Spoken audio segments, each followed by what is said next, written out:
आले होते किंवा येणार होते, त्याच टायमाला माझं उद्धव साहेबांशी बोलणं झालं व आदित्य साहेबांबरोबर पण बोलणं झालं आणि मी त्यांना कल्पना दिली की साहेब, जर यदा कदाचित असं काही घडलं तर आपले मच्छी बांधव जे उपजीविका असणारी मंडळी जे आहेत त्यांच्या उपासमारीची वेळ येईल. तर उद्धव साहेबांनी एक क्षण न घालवता सचिन भाऊंना फोन केलं. त्यांनी ताबडतोब नितेश राणेंना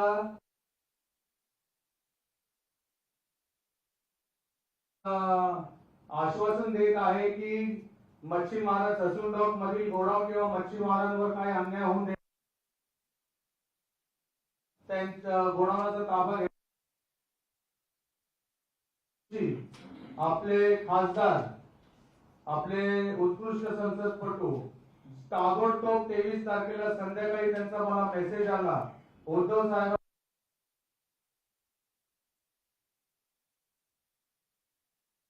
आश्वासन दिला केंद्रीय मंत्र्यांनी कि अरविंद जी, मैं उसमें दखल दूंगा और मैं इसमें मच्छीमारों को कुछ तकलीफ होने नहीं दूंगा, असं आश्वासन आपल्याला जे सहकारी आहेत यांनी आपल्याला चांगल्या पद्धतीने खंबीरपणे त्यांनी आपल्याला पाठिंबा दिलेला आहे. आता याच्यामध्ये मला आमच्या सगळ्यांच्या वतीने ससून डॉक तर शिवडी पर्यंत पब्लिक प्रेमाइसेस ऍक्ट हा कायदा आहे. हा कायदा जो निर्माण झाला 1958 साली, तर आपल्याला विनंती करण्यात येत आहे की हे पब्लिक प्रेमाइसेस ऍक्ट हे अबॉलिश करण्यात यावं, संपवण्यात यावं. नवीन नवीन ब्रिजेस येतात, नवीन नवीन नाव दिले जातात. तर हे पब्लिक प्रेमाइसेस ऍक्टचा अर्थ असा आहे की इलिगल ऑक्युपेंट्स, आता इलिगल ऑक्युपेंट्स हे आम्हाला घोषित करत आहेत आणि आम्ही इलिगल कसे, आता आपण पीआयएल आम्हाला 2023 मध्ये पीआयएल टाकण्यात आला आमच्यावर सीएएलएम काम संस्थेने, कुलाबा असेट लायबिलिटी मॅच. त्याच्यामध्ये आम्हाला रेकग्निशन देते कोर्ट आणि मुंबई पोर्ट ट्रस्ट की मरीन प्रोडक्ट्स हे आम्हाला पार्टी बनवण्यात येत आहे. आणि त्याचप्रमाणे मुंबई पोर्ट ट्रस्ट पण आम्हाला आमच्या नावाने पत्र पण देता येतं. आणि आमचाच पत्ता देते, गोडाऊन क्रमांक 1773 कृष्णा पोळे, गोडाऊन क्रमांक 1773. एक बाजूने ते बोलतात एमएफडीसी आमचं टेनेंट आहे, एक बाजूला सब टेनेंटला ते डायरेक्ट पत्र लिहितात की जे वेस्ट आहे ससून डॉकचं ते वेस्ट बाहेर जायला जाता कामा नये. ते आमचे जे कॉन्ट्रॅक्टर आहे मुंबई पोर्ट ट्रस्टचं, ज्याला टेंडर दिले त्यालाच वेस्ट देण्यात यावं. म्हणजे तुम्ही तुमच्या कन्व्हिनियन्सच्या हिशोबाने आम्हाला रेकग्नाइज करत आहे आणि तुमचं कन्व्हिनियन्स प्रमाणे आम्हाला रेकग्नाइज करत पण नाही. तर मी आमच्या ससून डॉक मच्छीमारांच्या वतीने तुम्हाला विनंती करत आहे की हे पब्लिक प्रेमाइसेस ऍक्टचा विषय घ्यावा, जेणेकरून आमच्या सगळ्यांना भविष्यामध्ये, कारण हा एक जनरेशन आहे, अजून पुढं भविष्यामध्ये सेकंड जनरेशन येणार, थर्ड येणार. तर आम्हाला सगळ्यांना तुमच्या वतीने एक आश्वासन पाहिजे की हे पब्लिक प्रेमाइसेस ऍक्ट निघून जायला पाहिजे आणि जे गडकरी साहेबांनी जो घेतलेला निर्णय जो होता 2015चा, त्याची अंमलबजावणी लवकरात लवकर व्हायला पाहिजे. धन्यवाद. जय हिंद, जय महाराष्ट्र.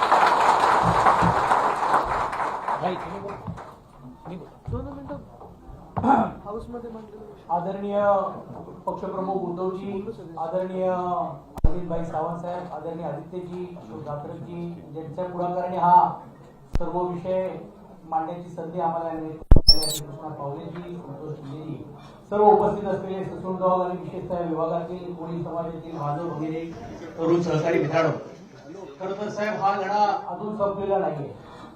पण ज्या पद्धतीने सरकारची जी भूमिका दिसते की एका बाजूला बीपीटीच्या जागेवरती सर्व झाडे करून अनधिकृत ठरवायचं आणि विशेषतः शासनाचीच असलेली संस्था ज्याला एनडीएफसी आपण म्हणतो त्या गोडाऊनला पण देखील कायदेशीर रीतीने नोटीस देऊन ते गोडाऊन बंद करून त्यांना हद्दपार करण्याचा प्रयत्न या निमित्ताने होता. आणि म्हणून ज्यावेळी आपली सूचना आली, आदित्यजींनी पण तो पुढाकार घ्यायला आम्हाला सांगितलं. विधान परिषदमध्ये या संपूर्ण प्रकरणावरती आम्ही हाऊसला थांबवण्याचं काम केलं. कारण मुंबई शहरातला मूळ असलेला आद्य समाज जो कोळी बांधव आहे याला जर हद्दपार करण्याचं काम जर कोण करत असेल तर आमचा पक्ष हा स्वस्थ बसणार नाही ही भूमिका आम्ही घेतली आणि मंत्र्यांना हे मान्य करण्यास आम्ही भाग पाडलं आणि ते माझ्याकडे लेखी स्वरूपात आहे आणि म्हणून लेखी स्वरूपामध्ये त्यांची मागणी जी आपली जी होती किंवा कुठच्याही प्रकारे हे गोडाऊन बंद आम्ही होऊ देणार नाही ही मागणी जरी देखील कागदावरती किंवा फ्लोर ऑफ द हाऊस वरती जरी असेल तरी देखील हा लढा संपला असं मी समजत नाही. त्यासाठी तुम्ही सर्वजण संघटित राहण्याची गरज आहे कारण एका बाजूला सॉल्ट लँडच्या जागेवरती धारावीकरांना घरं देतो म्हणून घेऊन अडाणीसाठी मोठ्या प्रमाणावरती जमिनी देण्याचा प्रयत्न होतोय. हीच बीपीटीची जमीन या मुंबई शहराच्या भाडेकरू असतील किंवा हितकरू असलेल्या किंवा तिकडचे असलेल्या झोपडपट्टी वासियांना द्यायचं नाही मात्र संपूर्ण जागा ही केंद्र सरकारकडे गणित करून घ्यायची हा जो प्रयत्न होतोय तो हाणून पाडण्यासाठी आदरणीय पक्षप्रमुखांच्या सूचनेप्रमाणे पूर्ण ताकदीने आम्ही आपल्या बरोबर आहोत. परंतु जसं मी म्हटल्याप्रमाणे की त्या दिवशी जी घटना घडली की एका बाजूला फ्लोर ऑफ द हाऊस वरती आश्वासन देत आणि दुसऱ्या बाजूला पोलीस बंदोबस्त पाठवण्याचा प्रयत्न होता आणि म्हणून आम्ही त्यांना सांगितलं की तुमच्या आश्वासनाला काय अर्थ आहे की नाही हे तातडीने थांबवलं पाहिजे. ते थांबवण्याचं काम जरी मंत्री महोदयांनी केलं असेल परंतु आपल्यालाही माहित आहे की ह्याच्यामध्ये राजकारण आहे परंतु राजकारणाच्या व्यतिरिक्त अर्थकारण पण आहे कारण रिडेव्हलपमेंटच्या नावाखाली ही मोकळी जमिनी आणि जागा काहीतरी त्याच्यात वेगळे भेद करण्याचा प्रयत्न होतोय का ही सावधगिरी रीतीने आपल्याला याच्यात लक्ष ठेवावं लागेल आणि म्हणून मी आपल्याला साहेबांच्या समोर आश्वासित करतो की राज्य सरकारवरती हा दडपण राज्य सरकारच्या वेळप्रसंगी विरोधात लढण्यासाठी विधानसभा आणि विधान परिषदमध्ये आम्ही आहोतच आहोत परंतु लोकसभेमध्ये पण आदरणीय भाईच्या नेतृत्वाखाली इकडे देखील पूर्ण पद्धतीने पक्ष म्हणून आम्ही तुमच्या बरोबर राहण्याचं काम आम्ही करू कारण हा निवड तुमच्या पुरता आता मर्यादित राहिला नाहीये. आदित्यजी या भागाचा प्रतिनिधित्व करतात त्या वडील कोळी बांधवांसाठी पण देखील ज्यावेळी हा महत्वाचा विषय आला त्यावेळी देखील आवाज उठवण्याचं काम त्यांनी केलं. वडाळ्याच्या असलेल्या देखील रिडेव्हलपमेंट मध्ये कोळी बांधवांना हद्दपार केला जात होता तिकडे देखील आवाज उठवण्याचं काम पक्षाने केलं. धारावीमध्ये असलेलं पण देखील जे कोळीवाडे त्यांनी हद्दपार करण्याचा प्रयत्न होतोय तिकडेही पक्ष म्हणून होतोय पक्ष म्हणून घेऊन पुढाकार आपण घेतोय आणि म्हणून ही जाणीव ही आपल्यासाठी यासाठी ठेवावी की ज्यावेळी कोळी बांधवांच्या विषयी येईल त्यावेळी पक्ष म्हणून आम्ही पूर्ण ताकदीने आपल्या मागे उभे आहोत एवढंच या प्रसंगी आणि हा विजय हा जरी तांत्रिक किंवा आता पुरता जरी असला तरी हा तुमच्या एकजुटीचा विजय आहे हा हे लक्षात घेण्याचं काम केलं पाहिजे. तुमची एकजूट राहिली तर पूर्ण ताकदीने साहेबांच्या सूचनेप्रमाणे आम्ही तुमच्या मागे खांद्याला खांद्याला उभे आहोत. धन्यवाद. मी आदरणीय अरविंदभाईंना विनंती करतो. महाराष्ट्राचं आराध्य दैवत छत्रपती शिवराय संविधान करते परमपूज्य डॉक्टर बाबासाहेब आंबेडकर आणि ज्यांनी आम्हाला हा संघर्ष करायला बाळपणापासून शिकवलं बाळकडून दिलं अन्यायाविरुद्ध तुटून पडा तो ते बाळकडून ज्यांनी पाजलं ते वंदनीय हिंदू हृदय सम्राट शिवसेना प्रमुख श्रीमान बाळासाहेब ठाकरे त्यांना अभिवादन करतो. आज आपलं भाग्य आहे सगळ्यांचं की ह्या राज्यामध्ये सर्वसामान्यांच्या बद्दल ज्यांच्या मनात करुणा आहे ज्यांच्या मनात दया आहे आणि ज्यांना असं वाटतं सातत्यानं की जेव्हा जेव्हा अन्याय होईल तेव्हा तेव्हा शिवसैनिक कुठून पडला पाहिजे असे आमचे शिवसेनेचे पक्षप्रमुख आदरणीय उद्धवजी ठाकरे साहेब शिवसेनेचे युवा सेना प्रमुख माननीय आदित्यजी ठाकरे माजी सहकारी आमदार सचिन अय्यर अशोक दात्रक संतोष शिंदे युगेंद्रराव उपस्थित सर्व बांधवांनो भगिनींनो मातांनो खर तर हा प्रश्न जेव्हा कृष्णा पवळे हे तिथे सुरू झालं तेव्हा मागे एकदा मी चालवतो कारण ते येतं नेमकं मुंबई पोर्ट असल्याकडे आणि मुंबई पोर्ट अथॉरिटी असं नाव दिलं आता त्या अथॉरिटी झाल्यात प्राधिकरण झाली त्यामुळे त्यांना आता अहंकार आणि दादागिरी जास्त सुरू झालेली आहे त्याची आणि हा सगळा कोळी बांधव जो पूर्व किनारा आहे तो शिवडी पासून अगदी इथपर्यंत गुलाबापर्यंत फक्त एक वरळी कोळीवाडा पश्चिमेला येतो बाकी सगळे वरळी किंवा वर्सोवा किंवा इकडचे सगळे हे सगळे पूर्वेला येतात आणि ह्याच्यावर मुंबई पोर्टच जास्त दादागिरी चालते. आता इथं हा गरीब आमचा मच्छीमार त्या कोलब्या सोडणाऱ्या मासे त्या बिचाऱ्या तिथे बसतात ते तुमचं राज्य सरकारचं ministry of fisheries and development corporation त्या लोकांनी हे मुंबई पोर्टला भाडं द्यायला पाहिजे ती जागा वापरता म्हणून. जर राज्य सरकार भाडं देत नाही आणि मग राज्य सरकार देत नाही तर कोण आवाज उठवतो? तर आमचा युवा सेना प्रमुख आदित्यजी ठाकरे उचलतात आणि सांगतात आणि म्हणतात सचिन जरा लक्ष घाला. सचिन हे कसं आता कडवट शिवसेने उचलली त्यातली तातडीने आवाज उचवला त्यांनी. या सगळ्या प्रकरणामध्ये याचा कृष्णाचं थांबत नाही. धडाधडून मेसेज देणं साहेबांना गेला, साहेबांनी मला पाठवलं. मग मी तातडीनं सभागृहात आता आमचं चालत नाही, गडबड आहे सुरू म्हटलं नाही, मग सोडलं नाही पाहिजे. मंत्र्याकडे गेलो आणि मंत्र्यांना सांगितलं एक लक्षात ठेवा की जे काही राज्य सरकार तुमचं भांडण ते तुम्ही करत बसा, पण आमचा मच्छीमार म्हणजे आमचा मराठी माणूस आहे, त्याला जर हात लावण्याचा तुम्ही प्रयत्न केलात तर याद रखा मच्छीमार सोडा अख्खी शिवसेना तिथे ससून लागते. माझं भाग्य असतं की त्या दिवशी नेमकं मंत्री सोनोवाल आता मंत्री आपले बदलात ते होते. त्यांच्याबरोबर मुंबई पोर्टचा साहेब आता चेअरमन नाहीये, ते तितरमाने जे आहेत ते डेप्युटी चेअरमन आहेत. तर नवीन चेअरमन ते बसतात मुद्रा बंदर गुजरातमध्ये, गुजरातला बसतात ते चेअरमन. त्यांच्याकडे दोन्ही पोर्ट आहेत आता सध्या. तेही तिथे आले. त्यांना म्हटलं पहिलं तुम्ही एक काम करा, तिथे कारवाई सुरू होणार आहे, पहिला फोन करा आणि त्यांना कळवा की कारवाई थांबवा. तरी तितरमानेला फोन करून सांगितलं कुठली कारवाई करायची आणि तुमची कारवाई त्या हा आवाज माझा नाही आहे, हा आवाज शिवसेनेचा आहे, आदरणीय उद्धवजींचा आहे, हा आवाज आमच्या आदित्यजींचा आहे, हा आवाज शिवसेनेचा आहे. मी फक्त 2 मिनिटं एवढ्यासाठी उभा राहिलो की आता काय घडते महाराष्ट्रात की सगळी माणसं अडचण आली का त्यांना मातोश्री आठवते. जसं आपल्याला ठेच लागली का आई, ठेच लागली आई येते ना, आई ग ठेच लागली, ठेच लागली का आई ग नाही, ठेच लागली की शिवसेना. आणि त्याचं काम सुटलं जखम बंद झाली काही टाटा. तर ते जे काय सुरू आहे ना त्यातनं बाहेर पडा. मला एवढंच पाहिजे, आम्हाला आम्ही तुम्हाला जीव द्यायला तयार होतो, सोडून ते काय घेऊन बसताय. पण आमचं म्हणणं एवढंच आहे, एका माणसानं या महाराष्ट्रातील जनतेचे जीव वाचवले.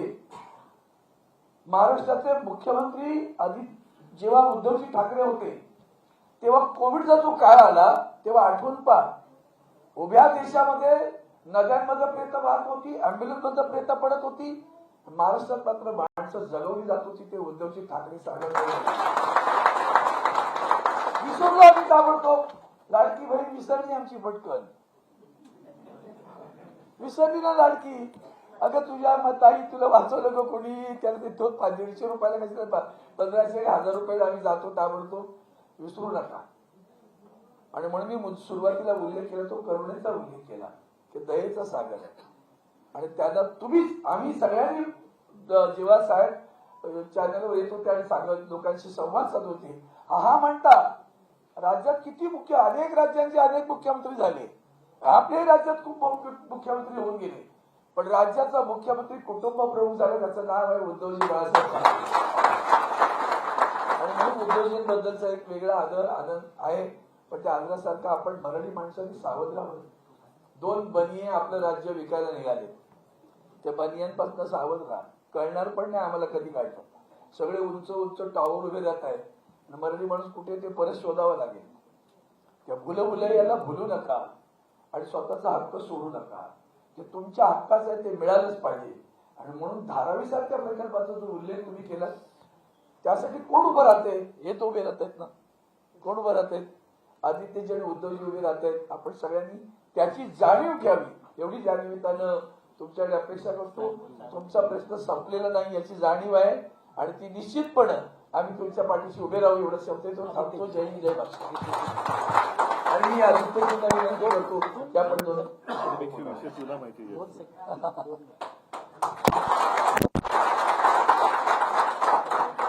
मला आपली पहिली पण भेट झालीच होती इथे.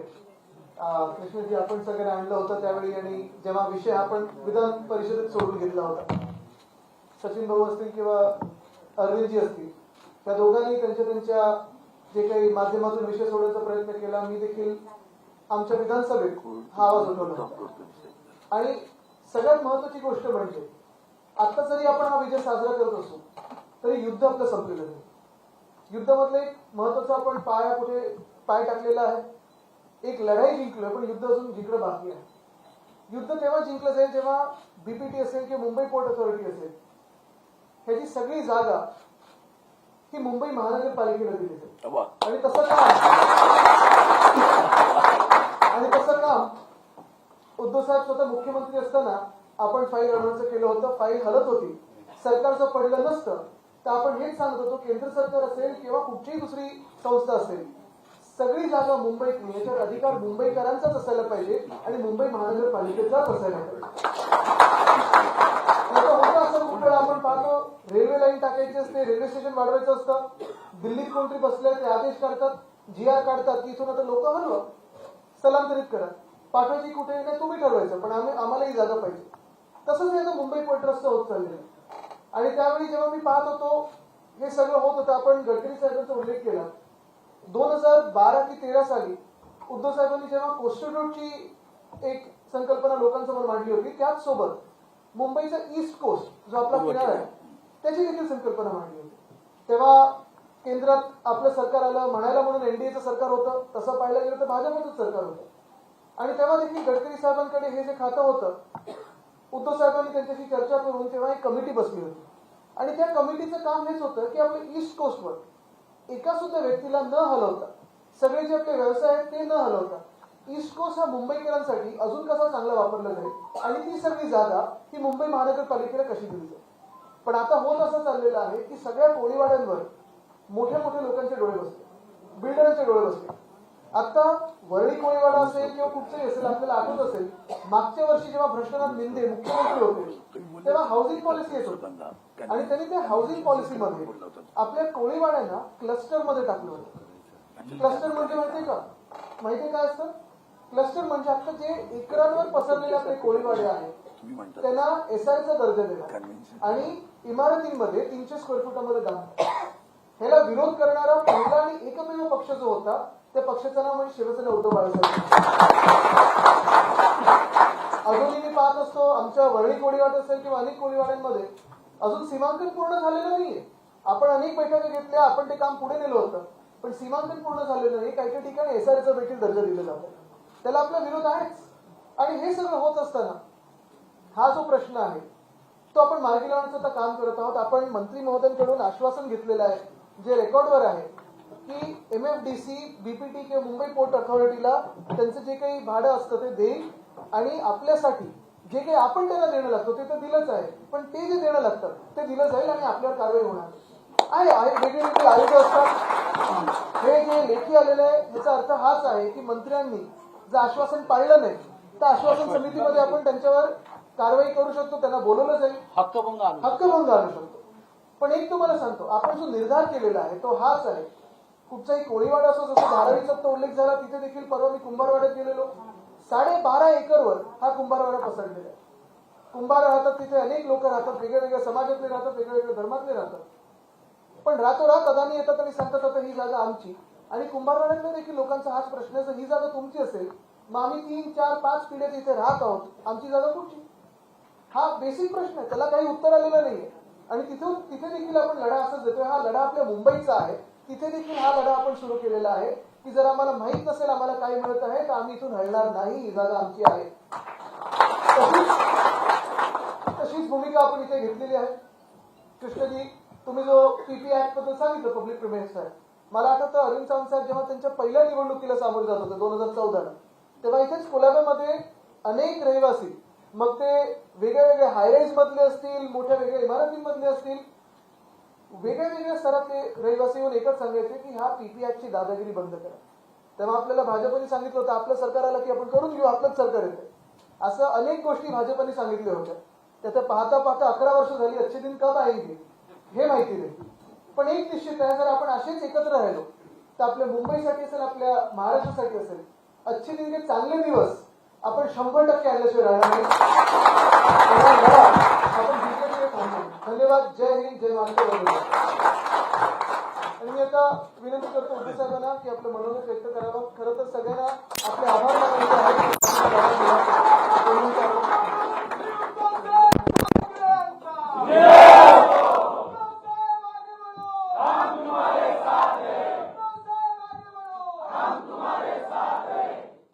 ऐकलं की खूप चांगलं वाटतं आणि तुमच्या सगळ्यांच्या चेहऱ्याकडे बघून मला आनंद नक्कीच होतोय. पण एक लक्षात घ्या की आता जे काही मी ऐकलं याचा अर्थ असा की अजूनही पूर्ण विजय मिळालेला नाही. सरकारची नेहमी चाल असते आणि एक पुढी सोडून बघतात, म्हणजे थोडक्यात एक पिल्लू सोडतात. जगतंय का मरतंय, अंगावर आलं तर झटकून टाकायचं, आणि जर का त्यांनी ठरवलं की नाही हे आपल्याला करायचंय तर एक तात्पुरती वेळ घेतात. मग तुम्हाला सगळ्यांना जे आंदोलनाला उतरतात त्यांना असं वाटतं की आपण जिंकलो, आणि त्या एका गाफीलपणात आपण मजबूत राहिलो का मग पोखरत बसतात. आता हे उत्तर जे काही मी थोडंसं वाचलं, सचिन आपण तो प्रश्न विधान परिषदेत लावला, त्या प्रश्नाच्या उत्तरामध्ये काय मग आता बोलायचं, कोणाला मंत्री महोदय म्हणण्याची वेळ येईल कधी सांगता येत नाही. म्हणजे तुमच्या समोर यायच्या आधी घरी काही जणांना बोलवलं होतं आणि तिथे मी म्हटलं की पहिल्या प्रथम किंवा अनेक वर्षांनी, कारण काय होतं की आम्ही राजकारणी लोक म्हटल्यानंतर सरकार टिकवायचं असतं, मग कोणाला तरी काहीतरी त्याचा संबंध असो वा नसो मंत्रीपद दिलं का खुश, सरकार टिकलं. मग त्याला त्यातलं काही कळतंय नाही कळतंय काय माहिती नाही. पण पहिल्या प्रथम किंवा जे मी म्हणालो की बऱ्याच वर्षानंतर एका माणसाला त्याच्या आवडीचं खातं मिळालंय.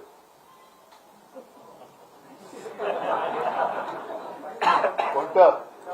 रमी क्रीडा. आज पेपरमध्ये बातम्या पण आल्यात की आता रमी या खेळाला ऑलिम्पिकमध्ये मान्यता मिळेल.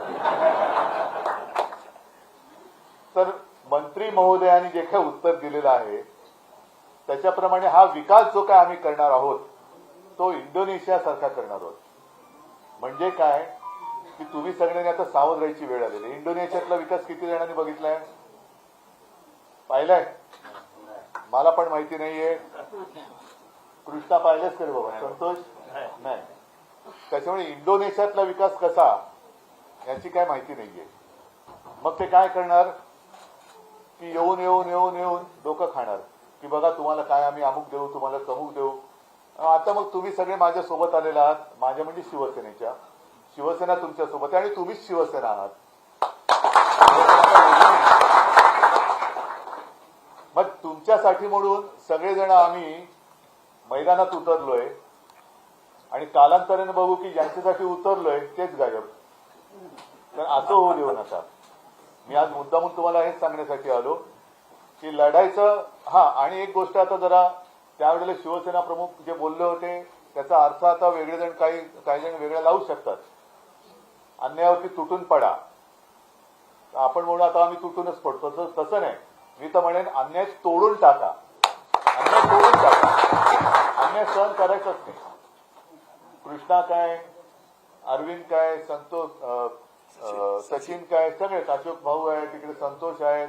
आणि मला हा विषय समजून नीट सांगितलं तो आदित्यनी. नाही तर मला ते काय तुमचं काय एमएफडीसी बीपीटी एपीटी मला काय कळत नाही. पण सरकार एका बाजूला सांगते की आम्ही भाडं भरू, सरकारने भाडं म्हणजे सरकारकडे ज्यांनी भाडं सरकारने घेतलं पण ते ज्याला द्यायचं ते दिलंच नाही, मधल्यामध्ये खाल्ले कोणी पैसे, बरोबर ना. आता हा जो फरक अरविंद तुम्ही जे मगाशी म्हणालात की ठीक आहे करोना काळ हा अत्यंत वाईटच होता, म्हणजे आपल्या म्हणजे मी तर अनपेक्षितपणाने मुख्यमंत्रीपद स्वीकारलं होतं, पण तो जो काय काळ होता तो जागतिक संकटाचा होता. त्याच्यामध्ये आपण जे काय करू शकत होतो ते केलं, पण बऱ्याचशा गोष्टी करूच शकलो नाही. एकदा का बोललो की ते केलं पाहिजे, आणि जर का आपलं सरकार आलं असतं तर आज तुमच्यावरती लढण्याची वेळच आली नसती, अजिबात येऊ दिली नसती.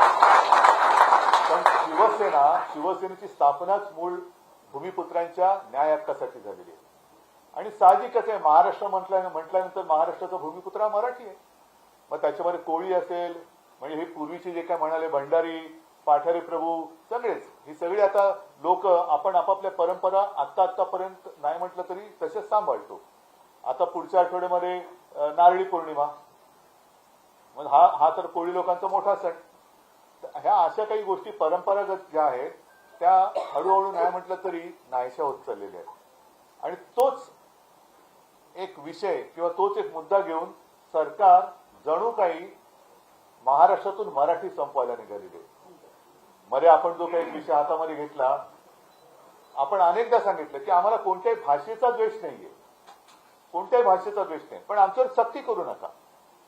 आता जे काय भारतीय जनता पक्षाचं चाललेलं आहे, एक तर भारतीय जनता पक्षाचं काय चाललेलं आहे, जसं समर्थ रामदास म्हणाले होते की मराठा केतुका मिळवावा, महाराष्ट्र धर्म वाढवावा, तसं आता भाजपवाले म्हणतात भ्रष्टाचारी केतुका मिळवावा, भाजपा पक्ष वाढवावा.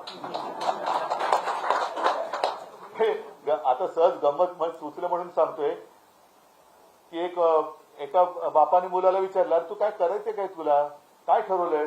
तुला नाही, मी शिकणार, मोठा होणार आणि भाजपात जाऊन देशकार्य करणार.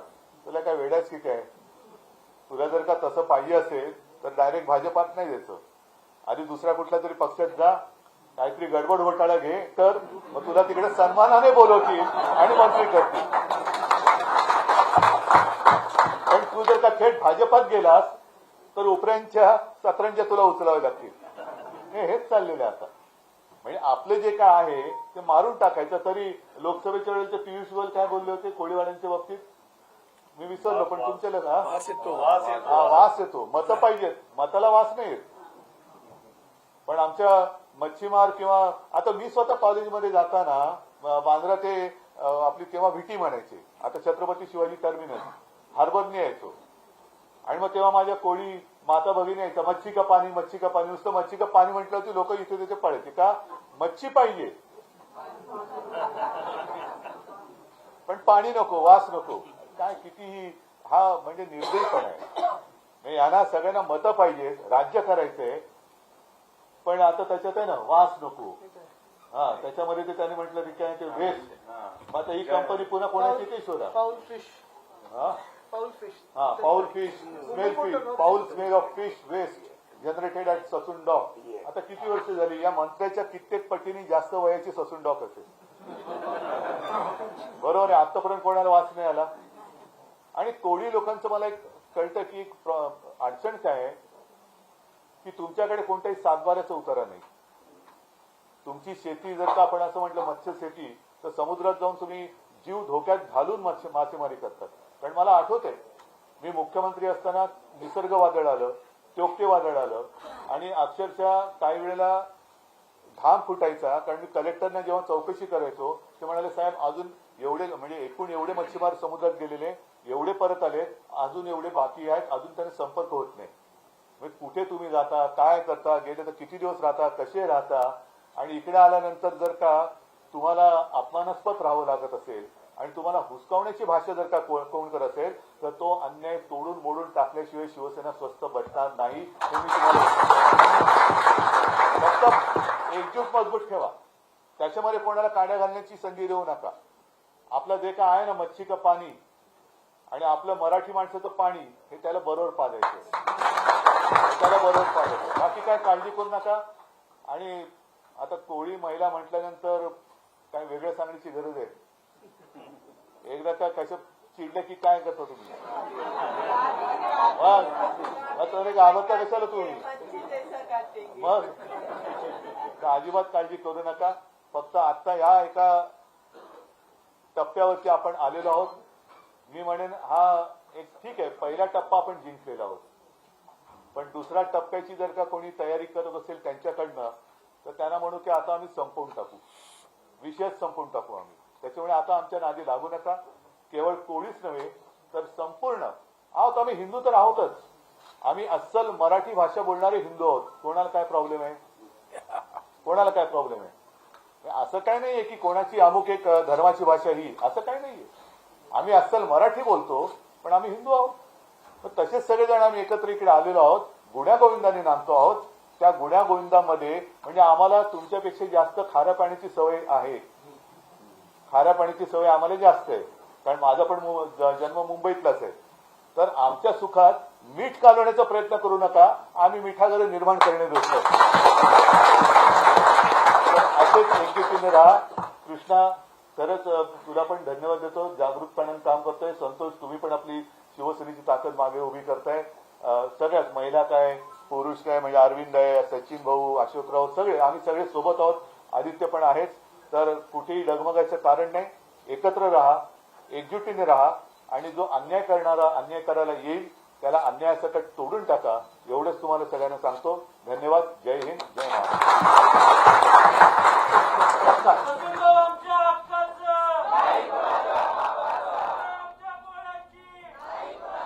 तर कोळी बांधवांच्या विविध समस्या उद्धव ठाकरेंनी जाणून घेतल्या आणि त्यानंतर कोळी बांधवांसोबत बैठक सुद्धा घेतलेली आहे. त्यानंतर उद्धव ठाकरे बोलत होते. दुसऱ्या पक्षात घोटाळा करून भाजपामध्ये स्थान मिळतं अशी पुन्हा एकदा भाजपावरती उद्धव ठाकरेंनी टीका केली आहे. तर उद्धव ठाकरेंचा भाजपावरती जोरदार हल्लाबोल बघायला मिळतोय. शिवसेना कोळी बांधवांच्या कायम पाठीशी असा सुद्धा विश्वास कोळी बांधवांना दिलेला आहे. तर दुसऱ्या पक्षात घोटाळा करून भाजपामध्ये स्थान मिळतं असा उल्लेख सुद्धा उद्धव ठाकरेंनी केलाय. तुमच्या चेहऱ्याकडे बघून आनंद होतो असं सुद्धा उद्धव ठाकरे म्हणालेले आहे. एक